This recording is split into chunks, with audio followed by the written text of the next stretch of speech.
Good morning, everyone. I was a little concerned this morning. We were 4 in the beginning, but now you are here, and I want to welcome you. May the Lord of Heaven bless you in a very special way today. And I'm sure everybody came here for a reason. I came here for a reason because I want to be blessed. This is the house of prayer. And in the last few weeks, I think my faith and my belief and my life was questioned in so many ways. And I had to come to realize that unless I trust in the Lord, I'm going to go everywhere and nowhere, and I won't understand. You know, we don't understand anything, really, unless God reveals it to us. And I want to encourage you this morning. You may have come this morning with things on your mind that concern you, but let me encourage you. We are here today to learn that we can really trust God. And I picked up a verse this morning from Psalm 13, and I'd like to share that with you this morning. It was when David was in trouble and his enemies were everywhere and problems were arising around him that were beyond his control. And he said in Psalm 13, verse 5 and 6, said, "No matter what happens, but I trust in your unfailing love. I will rejoice because you have rescued me. I will sing to the Lord because he has been so good to me." And I believe in that. And may the Lord grant you a special blessing. And may you leave here better than when you came. Amen. Our opening song is number 500. Take time to be holy.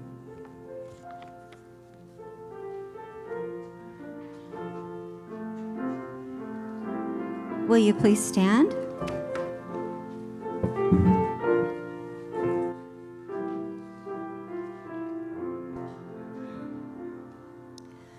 Take time to be holy, seek oft with thy Lord, abide in him always, and feed on his word.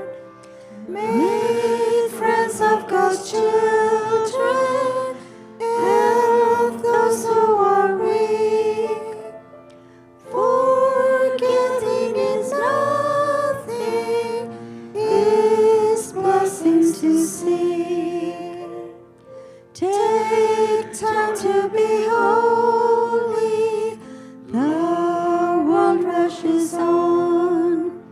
Spend much time in secret with Jesus alone.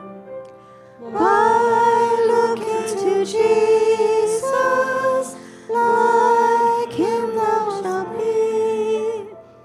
Thy friends in thy conduct, his likeness shall see. Take time to be holy, let him be the guide, and run up before him, whatever betide. In joy or in sorrow,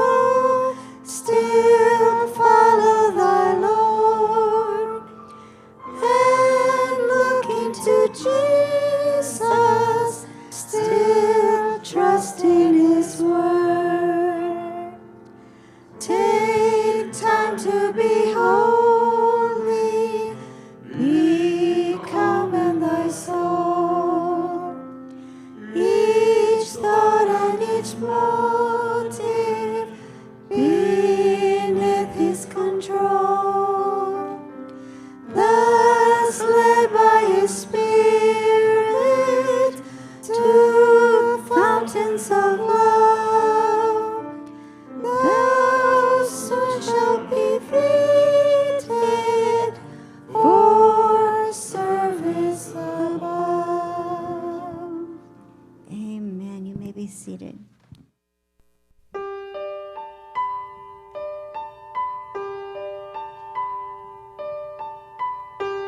You gave me time when no one gave me time of day.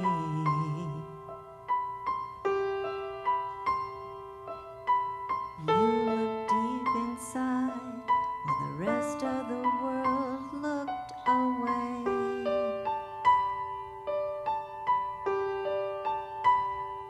You smiled at me when there were just frowns everywhere.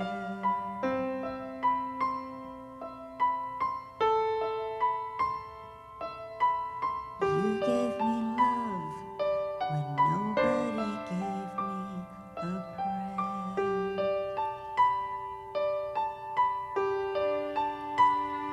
That's why I call you Savior. That's why I call you friend. You touched my heart, you touched my soul, and helped me start all over again. That's why I love you, Jesus. That's why I'll always care. You gave me love when nobody gave me a prayer.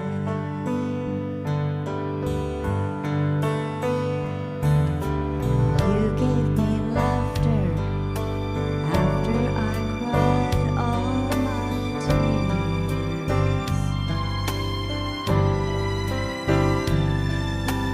You heard my dreams while the rest of the world closed its ears. I looked in your eyes and I found the tenderness there.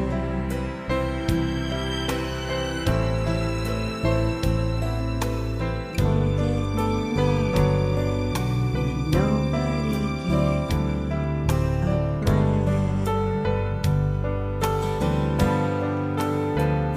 And that's why I call you Savior.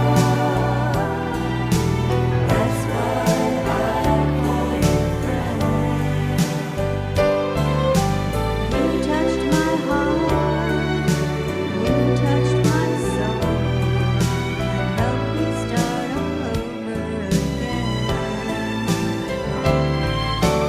That's why I love you, Jesus. That's why I'll always care.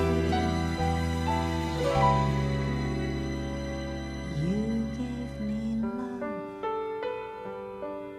when nobody gave me a prayer.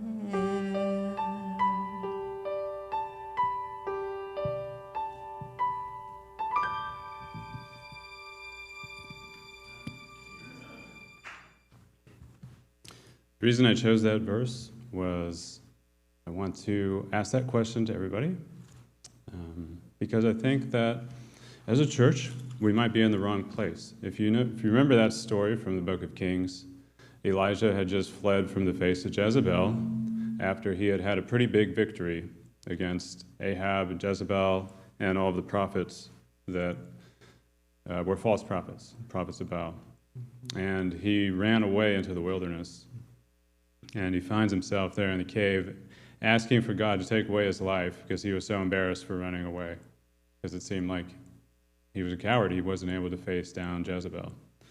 And God comes to him and asks him, "What are you doing here?" As though you should be back in the fight. Get back up, be a man, and go face the enemy. And I think that as a church, as Christianity as a whole needs to ask itself that question. What are we doing here? Are we in the fight as much as we should be? And the reason I've titled my sermon this way is because as you know, there is one protagonist in the story of Elijah and Ahab that is very powerful, and it's a woman. It's Jezebel. Okay, she plays a huge role. And so I've called this message Toxic Femininity, because in our world, in our fight today, there is a concept called toxic masculinity.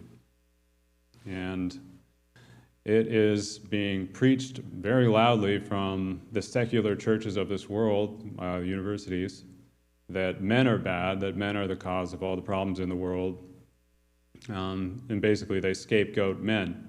Just like there's a scapegoat in the Bible upon whom all the sins of the world get placed, men seem to be filling that role as toxically masculine and the problems for all the things that are going wrong in society. You'll hear reference to such statistics as these, and the characterization of men as toxically masculine. Men commit all the murders, basically. If you look at the statistics here, murder, 74% are male. 74% of the murderers are male, while 26% only are female. Men commit all the rapes, basically, almost 90%, while female is about 10%. Robbery is 87%, female 13%. Men are, by and large, the only people beating other people up. Assault, 77%, female is only 23%. So you see all these crimes and all these problems that are the dregs, the absolute scourges of society. Our society, every culture has these problems, and it all breaks down the same way. Males are committing all the crimes, by and large. Okay, but is this really a problem of maleness, or is it? Is it a problem of maleness, or is it a problem with what males are doing? There's a problem. There's a difference between trying to change a man from being a man into a woman, or trying to change what sort of bad behaviors a man has. Okay, so I think that the conclusion that a lot of people have made is that because men commit all these crimes, therefore maleness in itself is bad. Because men are committing all these crimes and they're responsible for all these problems, therefore we need to change men. We need to change the whole concept of the gender man. We need to change that and make it more like a woman, because women don't do any of these things. So if we do that, then everything will be fixed. Okay, I don't think that that's the problem. I think that the problems are more societal. The fact of the matter is that most men these days are growing up without a father. Okay, and that's creating a lot of the problems that are going on. But anyways, just to talk more about the term, you look on the bottom there. This is a chart from Google. You can go to Google and you can type in terms called, there's an application on Google called Google Ngram Viewer, and there's also Google Trends. This one's from Google Trends, and you can type in terms and you can see how popular the term is on the internet and what people are looking for. So this bottom shows popularity over time of the term toxic masculinity. Okay, and so it's pretty much not used that much. The timeline goes from 2004 up to today. All of a sudden there's a huge spike. I can't even see the time, but it's around 2012 when that spike was going on.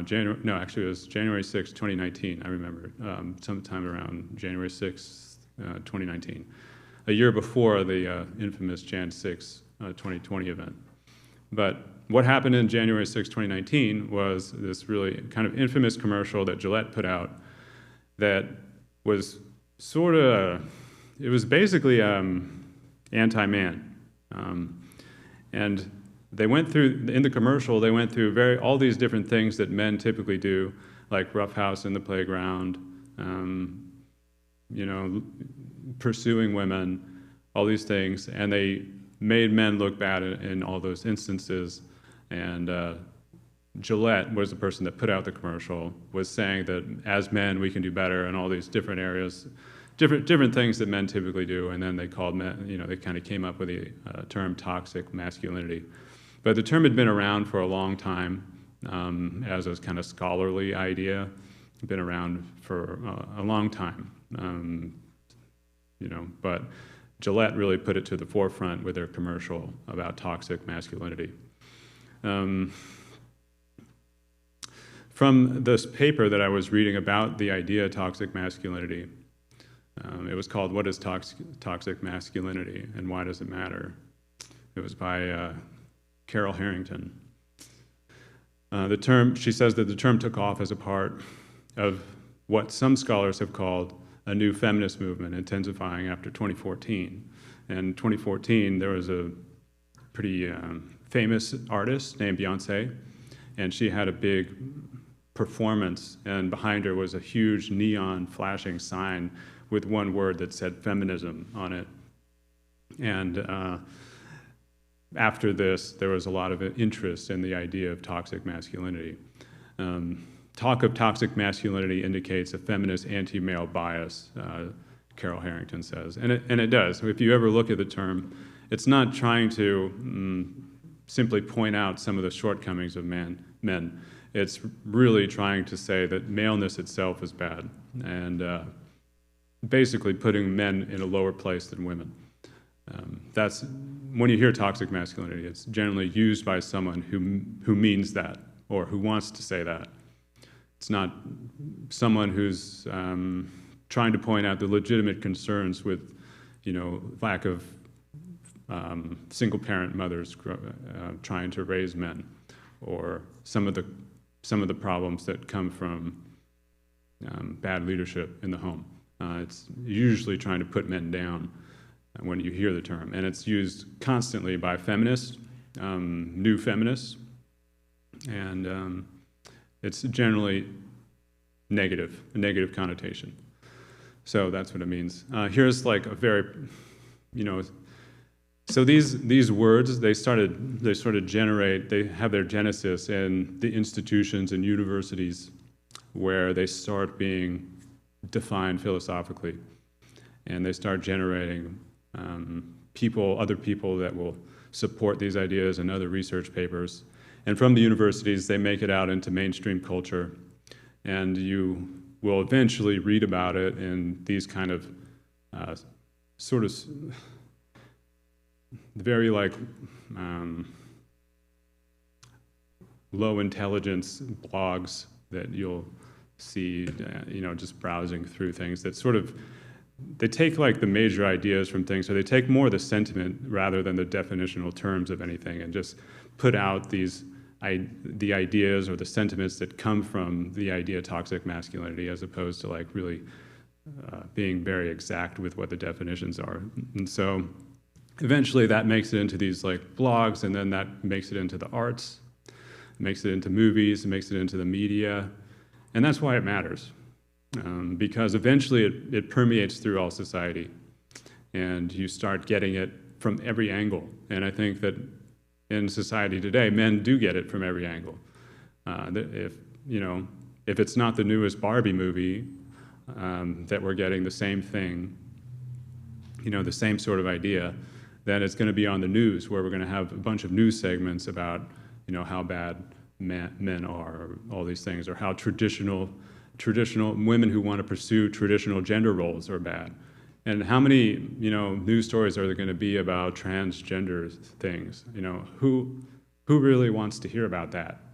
Besides maybe 0.1% of the population. Nevertheless, it's like 99% of the news cycle is talking about transgender issues and men turning into women. And it's usually that way around that people are talking about it, of men turning into women as something sort of great, because now all men are winning beauty contests all over the place. Men are joining women's sports, and that's generally where the controversy is, because it's not so much controversy the other way, because women wouldn't join men's sports and win. They'd get taken out. But it's usually the other way around, where it generates all this controversy, all these problems, and the media is trying to make everyone agree with it, that this is okay. But no one is transgender. There's very few people. But it seems like because they keep talking about it, that the rates of people identifying as this transgender ideology is going up exponentially, because they keep talking about it. So toxic masculinity, what is it? Here are the red flags to watch out for. Be careful. Lack of emotion is one, they say, and I'm kind of reading the bullet points. Strength is another. Dominance, self-sufficiency, sexual virility. Okay, when I'm reading through these things on this lifestyle blog, it just seems like those are all the things that just a man is. Okay, men are generally less emotional than women, just because that's just how we are. Men are stronger than women. Okay, don't blame me for that. It's blame biology. Dominance. There's an idea in the Bible that men should kind of lead their homes. This isn't like, I'm not trying to say that men will never take into account what women want. But remember what Ephesians 5:23 says? Husbands, love your wives, even as Christ loved the church. Okay? So how are you going to be like a toxically masculine person if you're loving your wife as Christ loved the church? I don't think you can do that. It would just be incompatible with Christ's character to be a toxically masculine person and loving your wife like Christ loved the church. It wouldn't happen. Okay, so I think that, if you're just a dominant, mean, bad person, you're basically just toxic, and it doesn't matter your gender. There's feminine toxicity and there's masculine toxicity. But the only one you really hear about is toxic masculinity, okay? As though it's like something inherent in men, that they're just toxic because they're masculine. Okay, that's, I think, a big problem. And I think that when I look at the world right now, there's a really like a lack of like testosterone or something, I mean, what happened during COVID when the entire Christian world just kind of keeled over and died and forgot about the First Amendment? Now think about that. I mean, it's kind of like, there is a certain amount of getting alongness that's good, but at a certain level, you have to stand up. Okay. Remember, in the Bible, it's full of wars. You ever notice that? Like in the Old Testament, people are constantly in battle. Well, we're in a battle too. Just as real as they were in the Old Testament, but we just fight differently. But it seems like nowadays, we don't want to fight. We just want to agree with everyone, And in Revelation, one of the biggest problems is that everybody agrees. And everyone creates like a one-world government for a short period of time. Okay, the ecumenical movement, what's that about? It's about everyone forgetting differences and joining forces together. So that's something to consider. Self-sufficiency, I don't see any problem with being self-sufficient, but apparently it's a toxic masculine trait. Sexual virility, seems like a good thing. Okay. Here are some examples of toxic masculinity. Some people that you'll constantly see promoted. Some of them for a good reason, and some of them not so much. Actually, Glenn, don't worry, there's not a video on this page. There's a video coming up, but not this page. So don't worry about it. There's no video here. It just looks like a video. Yeah, don't worry. The video's coming up. So on the person on the far left is Andrew Tate. Some of you may have heard of him. Now, he might legitimately be like someone who is toxically masculine. But, and in other ways, I think he's kind of misunderstood as well. But the kind of common theme with all these people, in the middle we have little high school boys that apparently support President Trump. And you look on the far right, you see even NPR, the taxpayer-funded news service of the United States, putting out the same ideas, that Trump has weaponized masculinity as president, and here's why it matters. Okay, it just sounds like they're trying to push something, okay? Trump has weaponized masculinity as though, like, he's turning masculinity into some sort of bad thing. A lot of people kind of appreciated the return to masculinity that he brought, although he did legitimately say some very dumb things. But some of the things he said were fine, and some of the things that he did were fine. And the same thing with all of these people. Yeah, so there's other good things that he did. Yeah, he had some good character traits, and he had some bad ones, like all of us. I mean, he kind of put his foot in his mouth a bunch of times, but anyways, he's kind of the example, and Andrew Tate's kind of the example. I hope Glenn didn't just go to the bathroom, but I do have a video right here that I wanted to show you. But maybe Manjik, maybe you could press play on it. I don't know, someone back there. Oh no, Glenn is there. Hey Glenn, do you think you could push play on this video for me? Is Glenn hearing me?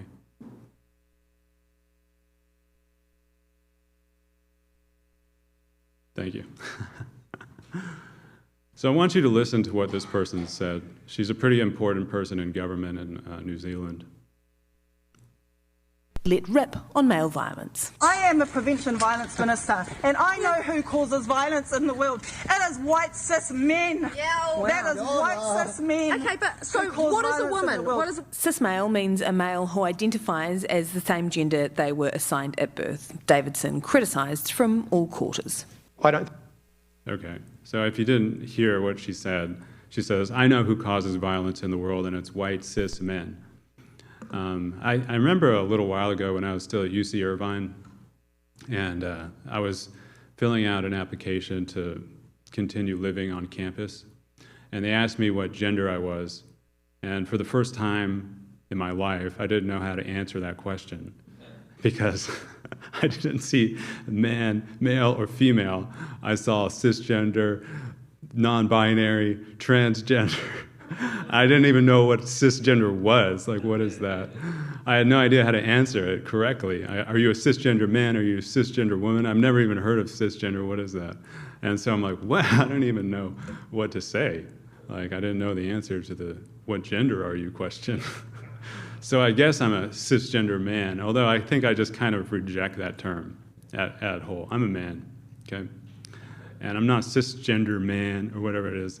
It sounds really lame, okay? I refuse the characterization as cisgender man. Sounds like someone that,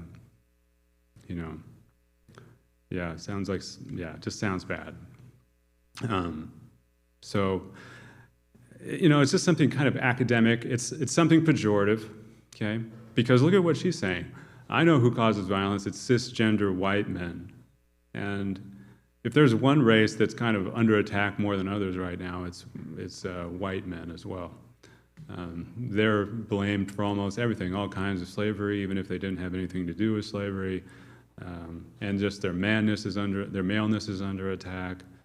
They're blamed for all these things. I mean, what about people that never committed crimes? It's a remarkably small amount of people that actually commit any of the crimes that I just showed you in those FBI crime statistics. Nevertheless, it's all men's fault. Okay, according to this person who is in government in New Zealand. Okay, I'm trying to go to the next slide, but I can't. Hey, Glenn, do you think you could change slide? My slide's stuck.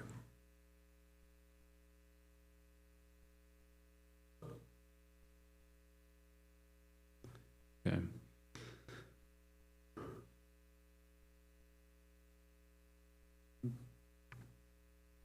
Let rip on male violence. I am a prevention violence minister. I'm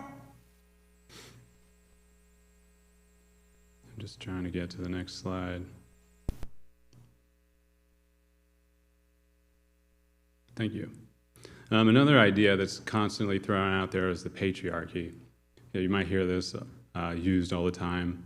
Okay, the idea of the patriarchy, from the academic feminist standpoint, is that somehow men have conspired against women to construct all these obstacles to women's achievement.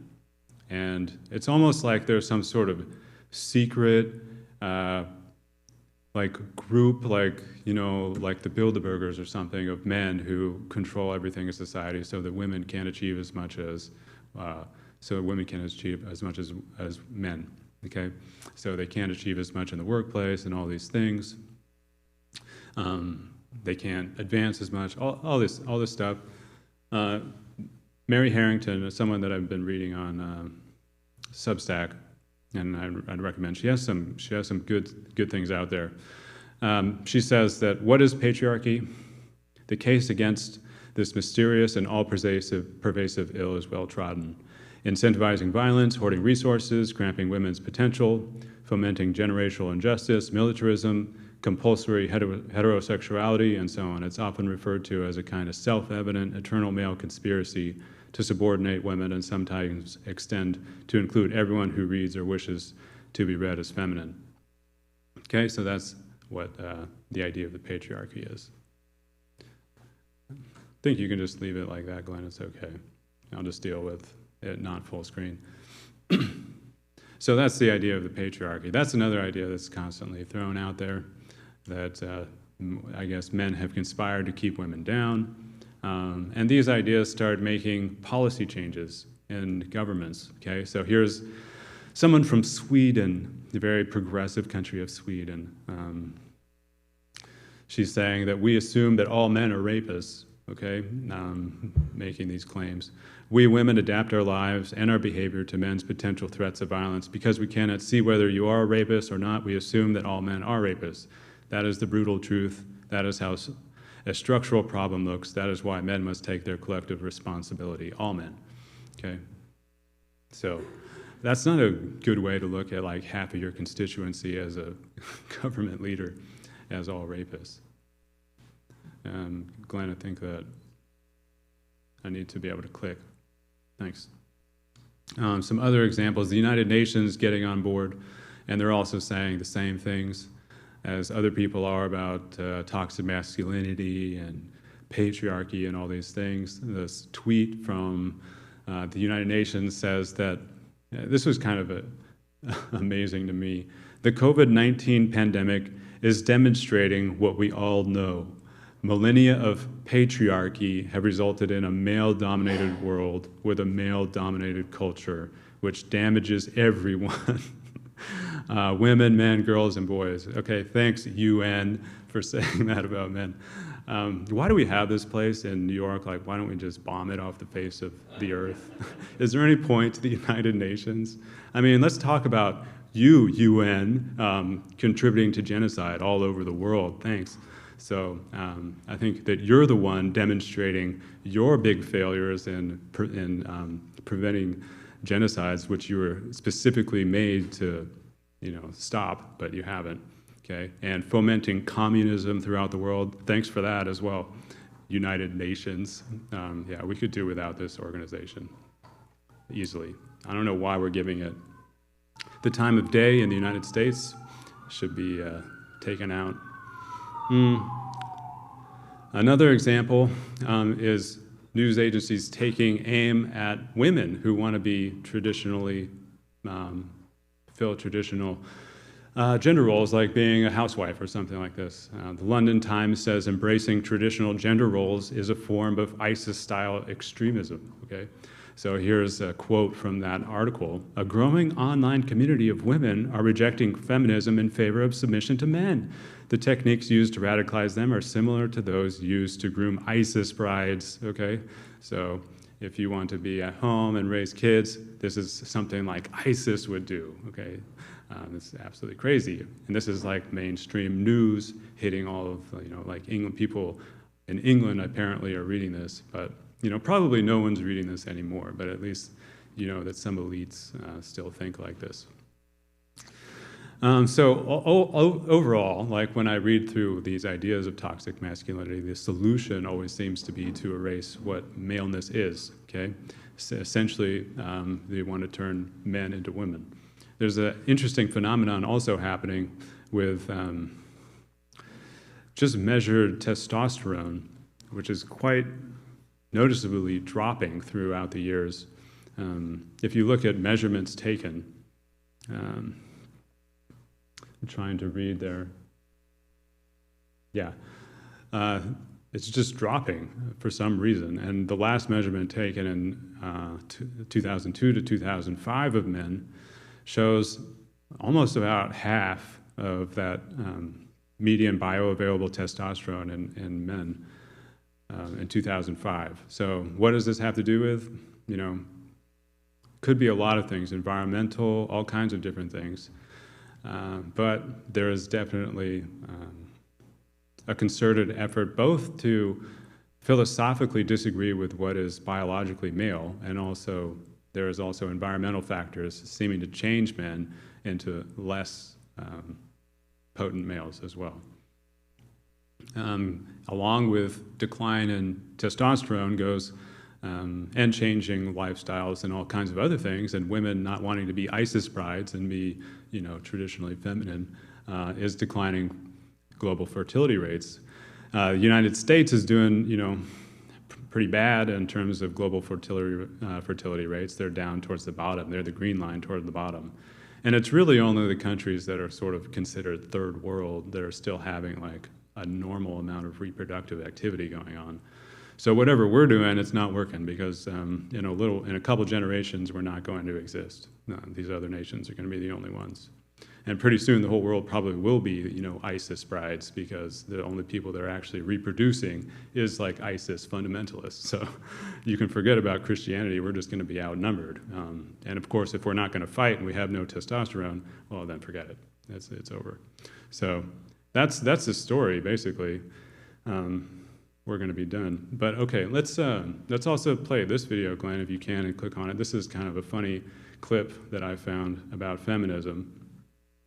Where are you from? Where are you from? Dear Lord, I would never in a million years teach my girls that they have to grow up to be reliant on a man, as you can well imagine. I would never teach my son that he should be attracted. But Tracy, you're the same one. You're the same one who bragged that she's so strong and so tough and doesn't need a man's money. Yet you're taking alimony.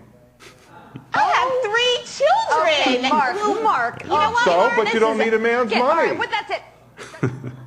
Okay, that's enough of that. So yeah, she got kind of owned. So there obviously is a role for both men and women, and the idea that you don't need one of the other is, you know, of course, self-defeating, because you wouldn't be there without the other one. And maybe you can click on slideshow in the top right. If you see, Glenn, in the top right, there's a button called slideshow. Yeah, if you can click on that. Okay. So yeah, what's the result of all this attack on men, attack on traditional women? The result is the family is devastated. Okay. In the U.S. specifically, where no-fault divorce is legal in all 50 states, some estimates put the figure of divorce at 70%. That's that's not divorce. That's who initiates the divorce. And I was looking at who initiates it, men or women. Actually, 70% of divorces are initiated by women in the United States. In the UK, statistics showed women petitioned for 62% of divorces in England and Wales in 2019. So apparently, turning men into feminists results in feminists not liking their men and then divorcing them all and leaving. In the UK, divorce was extremely uncommon before 1914. 1 in every 450 marriages in the first decade of the 20th century. Now more 100,000 couples in the UK get divorced every year, okay? And in the US, half of marriages end that way. So there's obviously a problem in the family.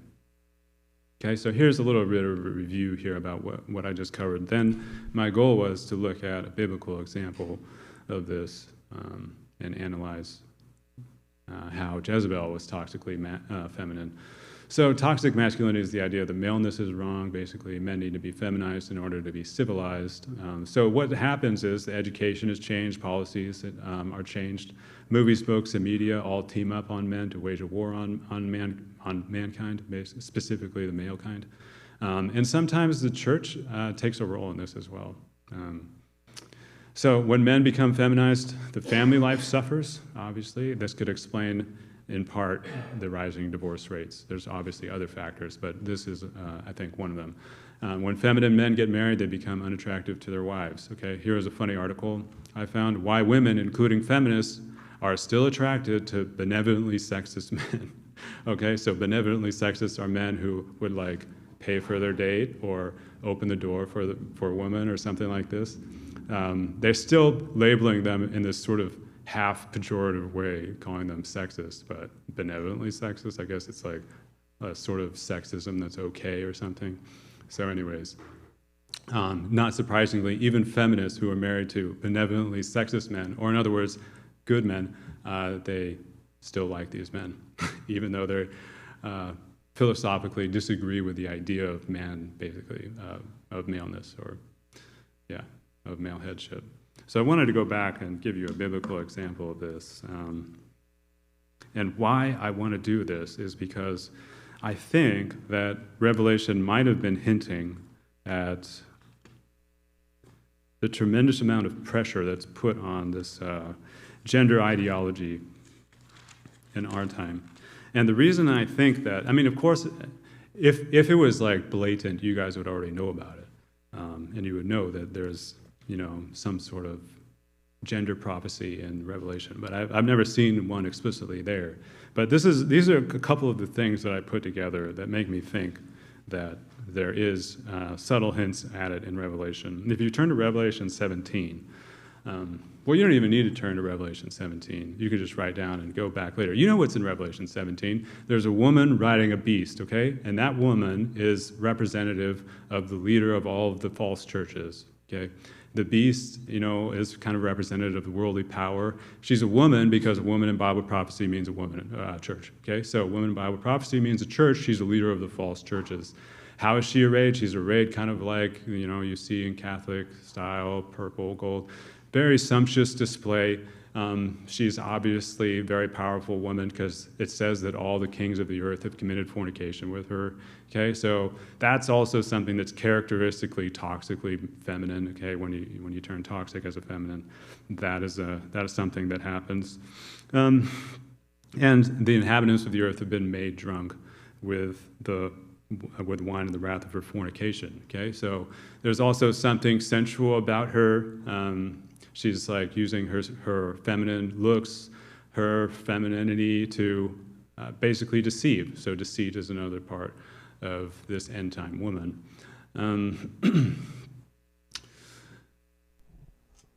And one of the other things that I wanted to make clear to you was that she's riding the beast, okay? And so who's on top in this whole relationship? It's the woman. The woman's controlling what the beast does. She has say. If you're riding a horse, you're telling the horse where to go, okay? So she's riding this beast like she's telling the beast where to go.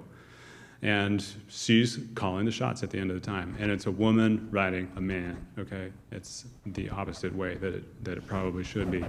Now, the other thing that makes me think about this is that there's another group of people at the end of time, okay? And they're found in Revelation 14. Okay, so you have this woman that's evil, found in the end of time, but there's another group in Revelation 14, 1 through 4. Okay, Revelation 14, 1 through 4, what does that describe? 144,000, okay? Now, there's something special about this 144,000 that I noticed. If you read in verse 4, it says something about them, that these were not defiled with women. Okay, you notice that all the kings of the earth committed fornication with the woman that was riding the beast in Revelation 17. But the men here that are described, they have to be men because they're not defiled with women, okay? So they're also men. So this 144,000 that kind of represents God's remnant church after probation is closed and everything is also a church that's masculine, okay? Which is kind of interesting. So they're masculine because they're not defiled with women. They're virgins. They follow the Lamb whithersoever they go, and they're, you know, at war with the beast. They're fighting against him, against her, I guess I should say. So, putting all these things together about who the beast is and her characteristics, she's sensual. She's devilish. She's sumptuously displayed, arrayed. She has, you know, this commitment to fornication. Yes.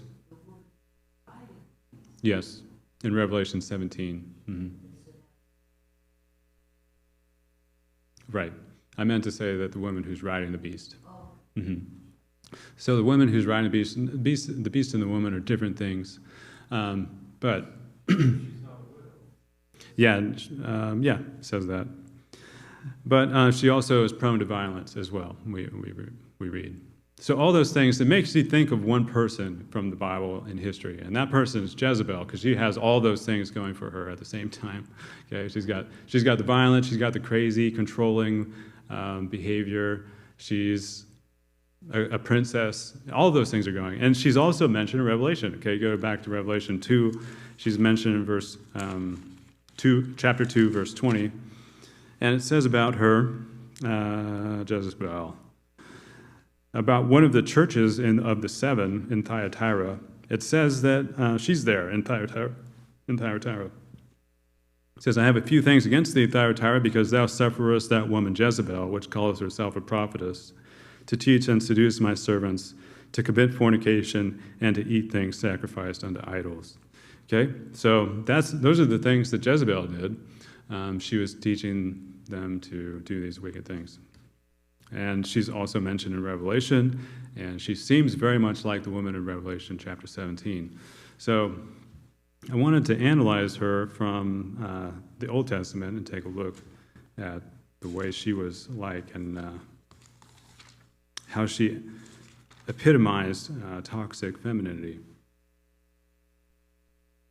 If you know anything about, can I get a time estimate on where I'm at?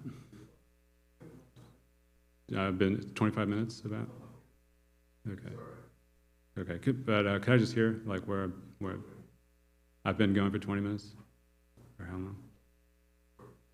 30, okay. I just want to get an idea. So turning back to Kings to do an examination of this woman, because she's obviously a big player in the end time. Jezebel is going to be the Jezebel type woman is going to be the same type woman that you see in Revelation 17. Going to be the same kind of person. Controlling, deceptive, sensual, worshiping false gods, all these things. And that's who Jezebel was. Oh, and there's one more thing that, I'll get to that later, but there's also another thing that's really indicative that it is Jezebel, this woman. That's one thing, but there's another thing in Revelation 14 about the blood coming out to the horses' bridles. If you know the story of Jezebel and how she dies, well, she was thrown from the wall and she was stamped underneath the feet of the horses. Or she fell so far from the wall that the blood, when she splattered on the ground, her blood came out and hit the horses' bridles. And that's also something that's mentioned in Revelation 14, verse 20, about the harvest of the wicked being stomped like that by the horses. So has to be the same person, because there's so many elements of the story going on of Jezebel that are mentioned in Revelation that I think that you can learn a lot about the way the end times are going to happen by reading the story of Jezebel and Kings. So going back to that story, so if you know anything about Ahab's life and his happy childhood, you kind of understand like why he made the choices that he did. So Ahab was the son of Omri, okay? And Omri was kind of like a big boss in the Israeli army. He was, and I'm talking about Israel, not Judah, because there was a split at the time. So Omri was from Israel, and Omri basically became king, not legitimately through a succession from nepotism or anything like it typically took place, especially in Judah, where there was a line of kings descending directly from David. Israel was all over the place. Sometimes it was just whoever was strongest. Sometimes it was a son of someone who had been kings before. They were all over the place on who was king and who wasn't king. So Omri was just one who took it by sheer strength, because Zimri, a person who was commander of half the chariots in Israel, decided to kill Baasha. And Baasha was the king in Israel. So after Zimri kills Baasha, Omri kills Zimri, and Omri, it doesn't say anything good in the Bible about Omri, okay? So I'll read you the only verse really about him that's in there. The rest of this says in the book of 1 Kings, chapter 16, verse 17, the rest of the acts of Omri, which he did, and his, oh wait, that's not the right one that I want to read. Verse 25 is the one I wanted to read. But Omri wrought evil in the eyes of the Lord and did worse than all that were before him. Okay, so this is Ahab's father, is this person that did worse than everyone that was before him. So you can imagine being a child. You complain of so many people complain about my dad was so bad to me. Well, imagine if your dad was Omri. Okay, that's about as bad as it gets. Omri was just a terrible worshiper of Baal and false gods, and he was, obviously inclined to murderous intentions and probably oppressed the people. And he never changed from doing bad things. Okay, so Ahab grew up that way. So you can kind of understand that he wasn't very in a good state of mind. But Ahab, deserves all the guilt that he gets, according to the Bible. In verse 31, we learn something very important about Ahab. Probably the most important defining moment of his life is that he marries Jezebel. And you got to read this verse and hear it read, because it's important in defining the rest of his life. And it brings Jezebel into the story. It came to pass, as if it had been a light thing for him to walk in the sins of Jeroboam, the son of Nebat, that he took to wife Jezebel, the daughter of Ethbaal, king of the Sidonians, and went and served Baal and worshipped him. And that's about as bad as it gets. Because notice how the Bible says it about Ahab. It says that Ahab, as though it had been a light thing. Okay, so the way that Ahab was flagrantly sinful was different than anyone else. It says that as though it had been a light thing for him to do this thing. Like, he was just going all out and making it known that he was a bad, all about Baal, all about worship of false gods and idols. There was no secret with what Ahab was doing. He was very flagrant in the way that he was sinning. And then he brought home this wicked princess, this wicked Sidonian princess who was, known to worship Baal and be involved in all this secret cults that she did, all these secret things that she did. That's a part of that worship. So she was also evil. And he brought her there like, it was nothing. And he did more to disturb God than anyone else. It says in verse 33 that Ahab made a grove, and Ahab did more to provoke the Lord, God of Israel, to anger than all of the kings of Israel that were before him. Sometimes, I mean, me and Manja talk about this all the time. How long could the world possibly last with the amount of blasphemy going on, the amount of corruption coming from the United States right now? How long can the world keep going with the things that are happening? It just seems like every day we're marching with, lightning pace towards the end times. You remember, Ellen White's vision of the train, that the train was going light speed towards the end time, and all the people on the train were just relaxed and didn't even know that Satan was a conductor. Okay, so definitely time to wake up. And I think that this should have been a waking up to the people of Israel, but they didn't wake up. An interesting thing about this story, the story of Ahab and of Jezebel, is that the people are equally play a role, and they're equally guilty as well.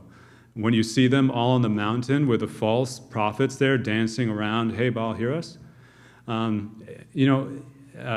Elijah asked them, who's on the Lord's side? No one answers. Okay? That's, you cannot just get along with everybody. It's not our job to get along with everyone out there. We're going to have to offend sometime. And if the time's not now, then when is it? Okay, that's a challenge. That's like a "what are you doing here, Elijah" question. So he marries Jezebel. She's obviously one of the most evil women to ever exist. And what's really interesting about Jezebel, though? Something else. Jezebel didn't kill probably the most people. It wasn't the most genocidal maniac that we have in the Bible. There's, many more that killed and were genocidal, probably more than Jezebel was. But I don't think that's what's so surprising about her.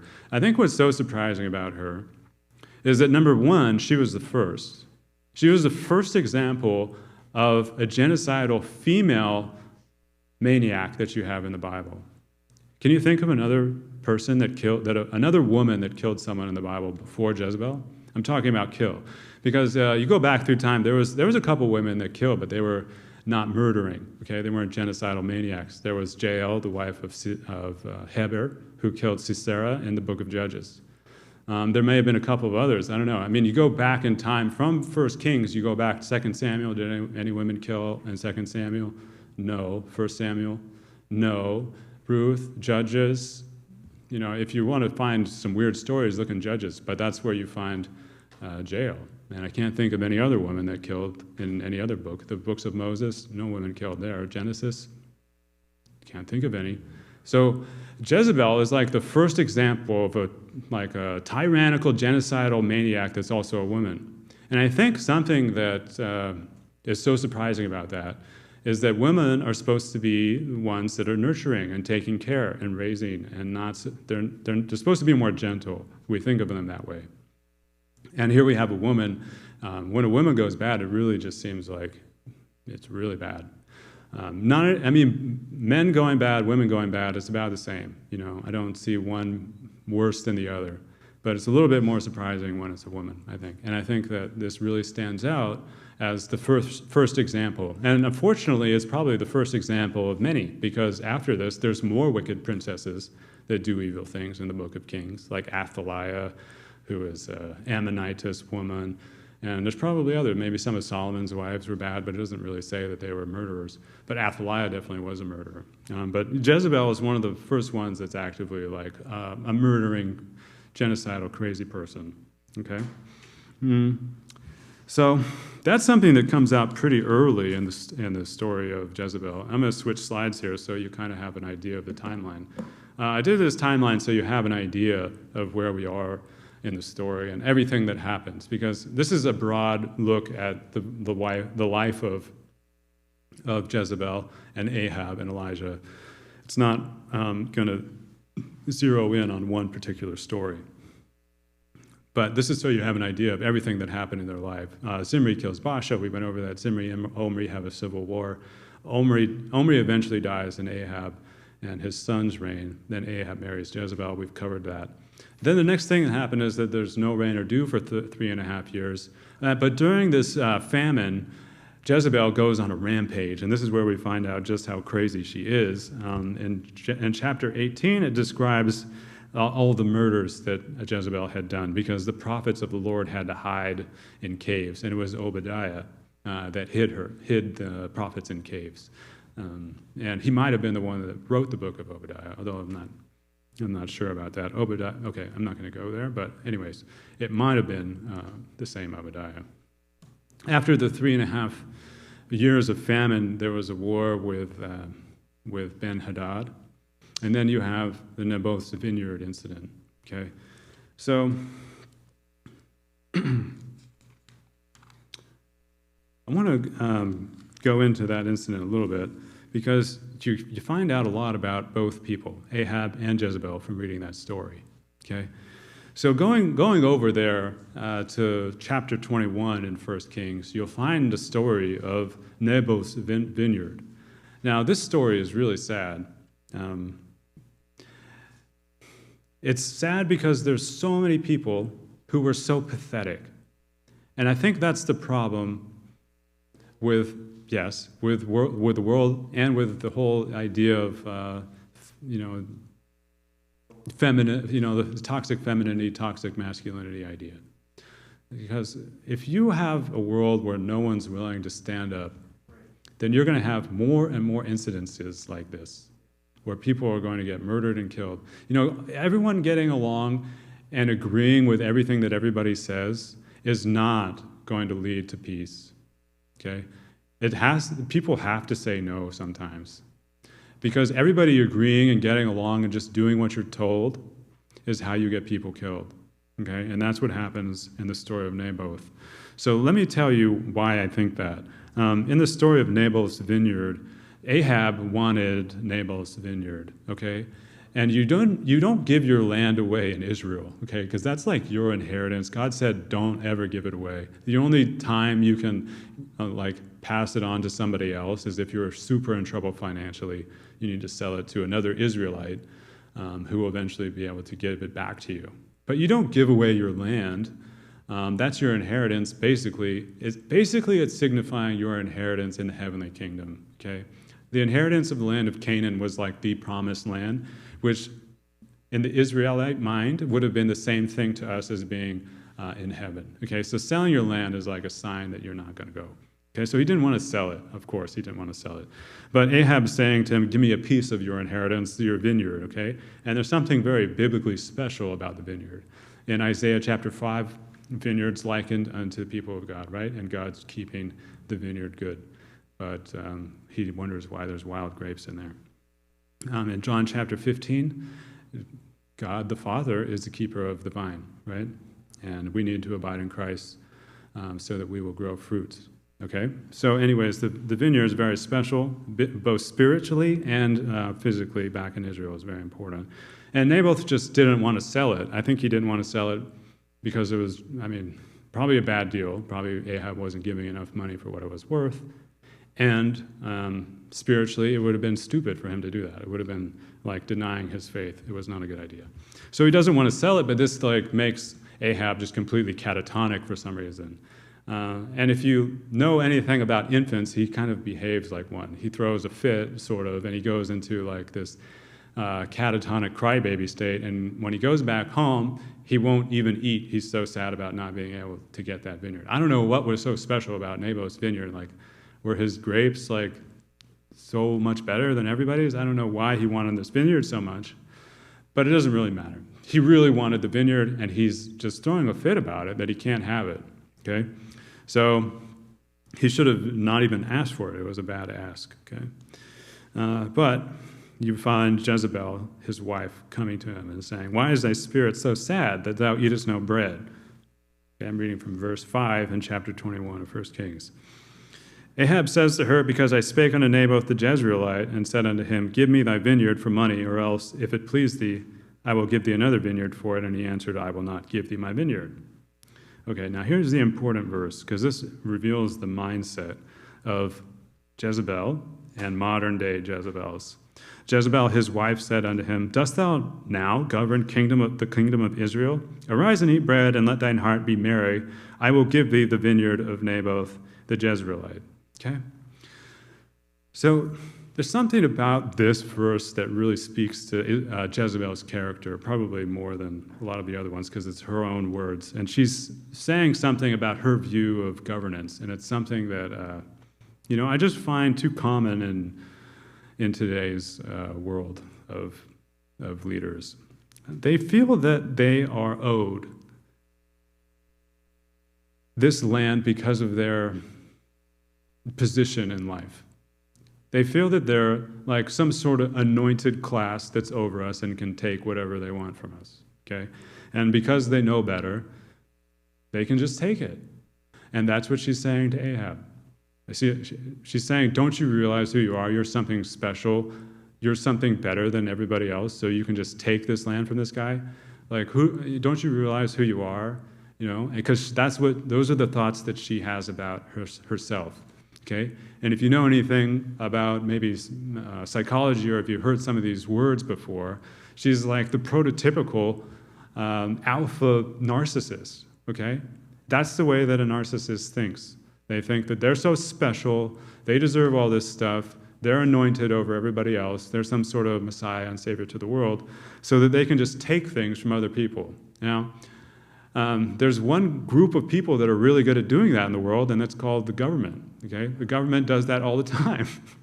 Okay, every time you hear a new tax, it's basically we need it, to succor the poor, just like Judas said. Let me have. Why are you doing this? We need this for the poor. Okay, to give stuff from the poor.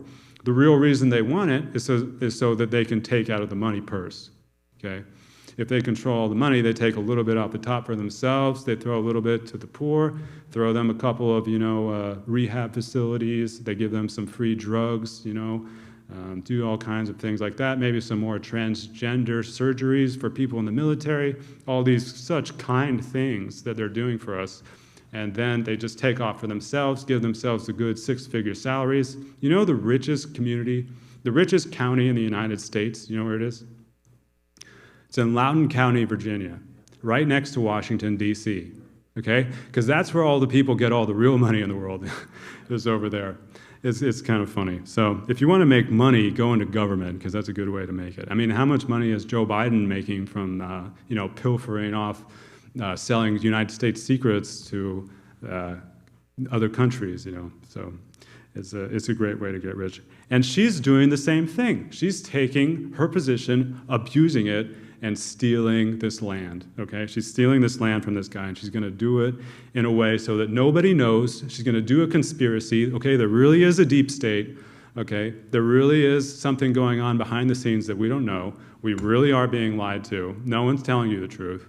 And there's a conspiracy. There's a conspiracy to take your land right now, okay? They're going to take it, and they're going to take it by force. And they're not going to tell you about it. What's going to happen? Jezebel is going to send letters. Okay, so here are the letters that she writes in Ahab's name. Seals them with his seal, sends the letters to the elders and to the nobles that were in the city dwelling with Naboth. Now, Ahab was a weak, pathetic man, but he wasn't even so bad as to send false letters about accusing a man and getting him killed. But that's what Jezebel did, okay? So she sends him in his name. And she says, proclaim a fast and set Naboth on high among the people. Okay? And set 2 men, sons of Belial, before him to bear witness against him, saying, thou didst blaspheme the God and the king, and then carry him out and stone him that he may die. Now, I think the real pathetic part of this story, Ahab, we already know, is a pathetic, degenerate, weak excuse for a king. But who were these elders in this town that went along with this plot to do that? Now, if you read here, it says that it sends them unto the elders and to the nobles. These were elders and nobles in Israel. What kind of person would do that? Okay? And you notice he has to find like 2 basically modern day equivalents of like drunks or something to accuse Naboth of some wickedness that he didn't do. She says that there's 2 sons of Belial. What kind of guys were those? And why do you think there was 2? Okay, you go back into I bet she knew Israeli law, Jewish law. It says in the mouth of 2 or 3 witnesses, everything will be established. So somehow she's familiar with our scriptures enough to get people, killed. So she's going back, reading through these laws and familiar with it, and she knows she needs 2. That's why she's assigns 2. Like the wicked perversity and like the way that she thought through this murder is so bad, and that there was willingness on the part of people in Israel to go along with it. It makes it all the more just pathetic as well. That these were supposed to be people who were elders and nobles. And we don't even need to read the rest of it. I'll tell you what happened. They went along with it, they took the man out, and they stoned him, and then Ahab took his land. Okay? And then what happens is Elijah comes and says, you're going to die because of what you did. And your wife is going to be killed. She's not going to be buried. And her carcass is going to be left on the face of the earth like just some rubbish. Okay, that's what the prophecy about her is. And that's basically what's going to happen in the end of time, too. In the end of time, the wicked are just going to be not buried. They're going to be on the face of the earth. And who's going to eat them? All the birds and everything and abominable animals are going to eat them on the face of the earth. And then eventually they're going to be completely removed. But, it says in the book, in some of the minor prophets, that the wicked are going to be like ashes under the dust of our feet. I believe it says in the book of Nahum. So that's what it says about Jezebel, what's going to happen to her. And if you want to see the fulfillment of that prophecy, the end of the book of 1 Kings and the first 9 chapters of the book of 2 Kings is all about the lives of Elijah, Ahab, Jezebel, their families, and the second prophet who comes up, Elisha. Okay? Everything has to do with what's going on with them, with their lives. And I don't have scripture references on this timeline that I have on the chart behind me, but this basically takes place from between 1 Kings chapter 15 to 2 Kings chapter 9. it takes place in that many chapters. There's that many chapters dealing with this one family. It takes a huge portion of the book of Kings, probably second only to the King David. So how much description this whole family takes. So where are we on this timeline? We're at number 7. So moving on to number 8. In the book of in 2 Kings, a king of Judah named Jehoshaphat and Ahab fight Syria. This is where Ahab eventually dies. And Jehoshaphat is also censured for doing this. A prophet comes to him and tells him, "Why are you teaming up with a man who's an enemy of Israel and fighting Syria? It's not a good thing for you to do." And you know what Jehoshaphat does? He jails this prophet. So in an otherwise terrific reign, he does something that's pretty bad. It's censoring speech. Ahab, though, continues to fight, go on with the fight, even though the prophet tells him he's going to die there, and then he is killed by a random stray arrow. His son Ahaziah reigns after him. He was the one who, you'll remember, was searching to the god of Ekron for the cause of his disease. Searching to the god of Ekron, which was Baal, and dies that way. Then there's a war with Moab that begins during Ahaziah, the son of Ahab's reign. Elijah's taken up to heaven, and Elisha, his servant, serves him, starts taking his place.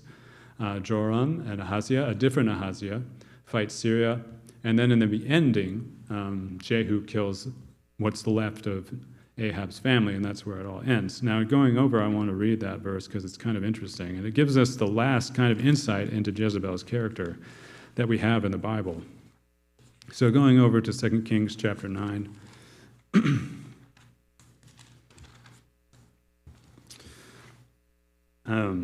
So this would be probably one of her sons or grandchildren that's still alive, and Jehu's just been anointed by Elijah, and Jehu is like a very man bent on revenge.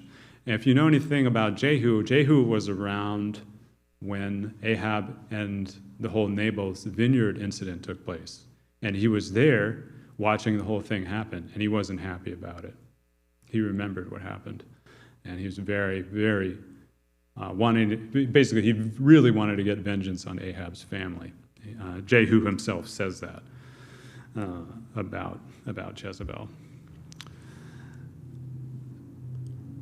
And so Jehu comes back, and as soon as he's anointed king, he goes back and starts wreaking vengeance on everyone who's associated with Jezebel, associated with Ahab, and associated with Baal. And he annihilates everyone, basically. He's just like an annihilator. In 2 Kings chapter 9, verse 30, this is the last time you really will hear about Jezebel and hear from her own mouth. 2 Kings 9, verse 30 says that when Jehu was come to Jezreel, Jezebel heard of it, and she painted her face and tired her head and looked out a window. Kind of interesting that just before she's about to get thrown out of a window and tossed to the ground, she decides to put her makeup on. I don't know what she was thinking. She does her hair and puts her makeup on, and then she gets tossed out of a window. Kind of a weird way to die. But I think it really kind of says something about her vanity. Maybe she thought she could seduce Jehu. Who knows what she was thinking? It just seems like in her last days, the things that she was thinking about was how she looked. Kind of interesting. Verse 31, it says, "And as Jehu entered in at the gate, she said, 'Had Zimri peace who slew his master?'" Okay, now referring back to the number 1 on the timeline. Remember, Zimri was the one who killed Baasha. And Baasha was a terrible king, and he deserved to die. Zimri didn't meet a good end, but Zimri didn't have peace. But she's basically accusing Jehu of taking this on himself. But Jehu was not taking it on himself. Remember, he was anointed by Elijah to do this. And Elijah told him that you're going to go and you're going to do this. So Jehu doesn't have any what do you say? Like when your conscience hurts you. He had none of that. He had no pangs of conscience or anything by these words, totally unmoved. He knew he was doing the right thing. And apparently he didn't see her when she calls down to him. So it's really her calling down to him. And he's riding into this castle or this fortress where she is, and she's calling down to him, and he's looking up at her. Now, for the first time, noticing her. And he says to her, "Who is on my side?" Who? So he basically, if you notice, like the back and forth between these two, he doesn't even engage with her. He doesn't even talk to her. There's nothing to say to her at all. He just asks, "Who's on my side?" Because, I think he wants to see who he can trust. He knows he can go in there and kill her with a sword, but he wants to see who's in the kingdom, who he can trust. So there's looking out to him 2 or 3 eunuchs, okay? And he says to them, "Throw her down." And without hesitation, they just throw her down.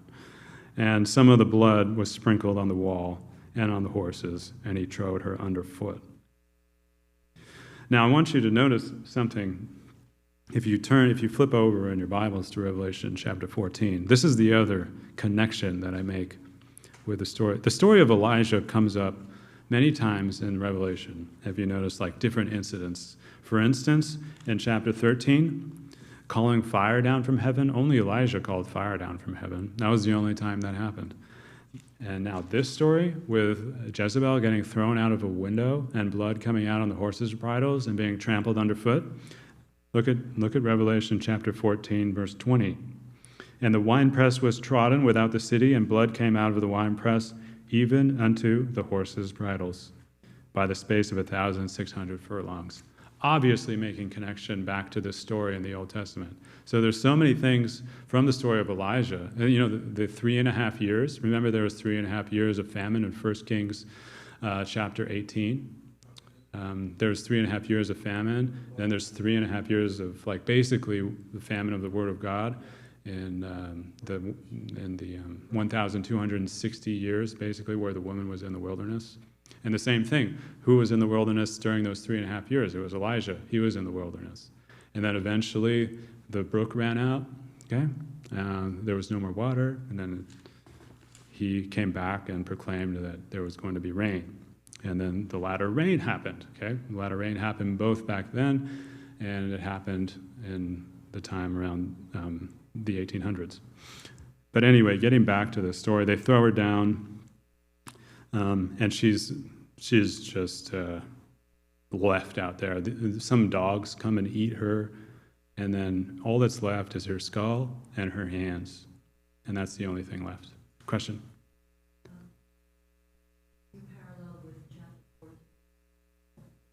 Verse 20. Yeah, verse 20. Yeah, you're welcome. I think that's it. That's all that I have. So, my summary of what I just said is very simple. Men are being attacked by mainstream media, by mainstream movies, by public education.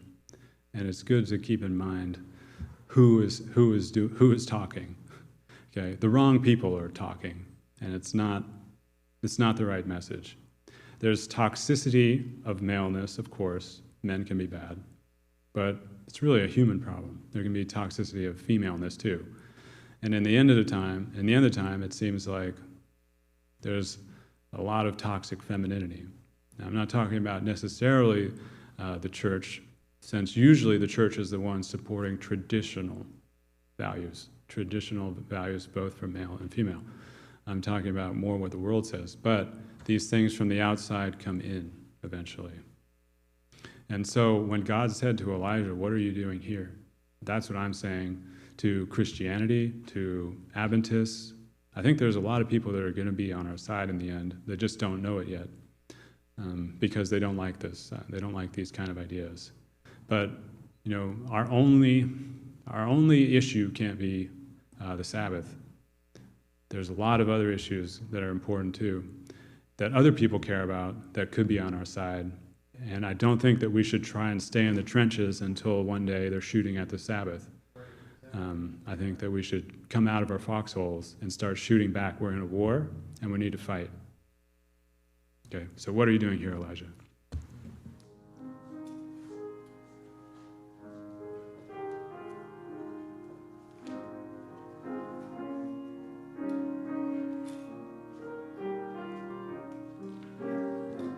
Our closing song today is Open My Eyes That I May See, number 326. Let's go a little faster. Open my eyes that I may see glimpses of truth thou hast for me. Place in my hands the wonderful key that shall unclasp and set me free. Silently now I wait for thee, ready, my God, thy will to see.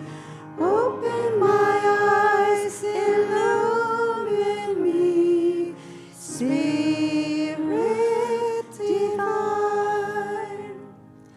Open my ears that I may hear voices of truth thou sendest clear. And while the wave notes fall on my ear, everything false will disappear. Silently now I wait for thee, ready, my God, thy will to see. Open my ears, illumine me, Spirit divine. Open my mouth and let me bear gladly the warm truth everywhere.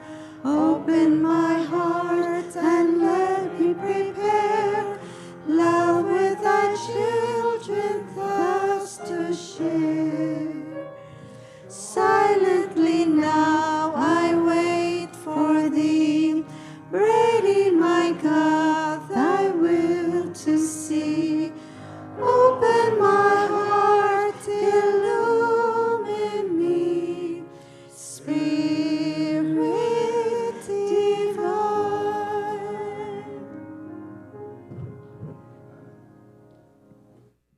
Heavenly Father, I ask that you bless this congregation and that you'll give them strength, wisdom, and power to face the world that is enclosing all around us, and that you will be able to triumph in the end through us and give us more inspiration on your scriptures, and bless us this Sabbath day. In Jesus' name, amen.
God be with you till we meet again.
to